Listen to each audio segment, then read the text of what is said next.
GPS receiver. GPS అంటే global positioning system. ఇది ఒక satellite based navigation equipment. Satellite signal use చేసుకొని ship యొక్క పొజిషన్ అంటే లాటిట్యూడ్ లాంగిట్యూడ్ ని ఎగ్జాక్ట్ గా ఇది చూపిస్తుంది.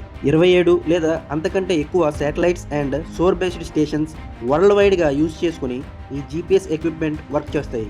భూమి మీద ఉన్న ఏ సముద్రంలో ఏ పొజిషన్ అయినా సరే ఈ జీపీఎస్ అనేది మినిమం 4 లేదా అంతకంటే ఎక్కువ శాటిలైట్స్ని యూజ్ చేసుకుని ట్రాక్ చేసి దాని యొక్క ఎగ్జాక్ట్ లొకేషన్ని చూపించగలదు.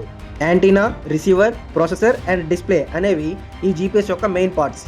జీపీఎస్ డిస్ప్లే మీద షిప్ యొక్క పొజిషన్ అంటే latitude, longitude, date, UTC time, speed over ground, course over ground and మనకి ఏదైనా ఒక పొజిషన్ కావాలి అనుకుంటే ఆ పొజిషన్ ఇందులో మార్క్ చేసి మన ప్రజెంట్ పొజిషన్ నుంచి ఆ పర్టికులర్ పొజిషన్కు ఎంత డిస్టెన్స్ ఉంది, అంటే ఎంత రేంజ్ ఉంది అండ్ అది ఏ బేరింగ్లో ఉంది అనేది కూడా మనకు ఈ జీపీఎస్లో చూపిస్తుంది. ఇంకొక ఇంపార్టెంట్ మెయిన్ ఫ్యూచర్ ఏంటంటే ఈ జీపీఎస్లో ఇందులో వే పాయింట్స్ని యాడ్ చేసుకొని మన ప్రజెంట్ పొజిషన్ నుండి డెస్టినేషన్ వరకు వే పాయింట్స్ యాడ్ చేసుకుంటూ రూట్ ప్లానింగ్ చేసుకోవచ్చు. ఎగ్డిస్ అండ్ ఏఐఎస్, ఆటో పైలట్ ఇవన్నీ కూడా ఇన్ఫర్మేషన్ అనేది జీపీఎస్ నుండి డేటాని రిసీవ్ చేసుకుంటాయి. ఇంటర్నేషనల్ వాయేజెస్ లేదా కోస్టల్ వాయేజెస్ చేసే ఏ వెసల్స్ అయినా సరే ఈ జీపీఎస్ని నావిగేషన్ పర్పస్ కోసం యూస్ చేస్తాయి.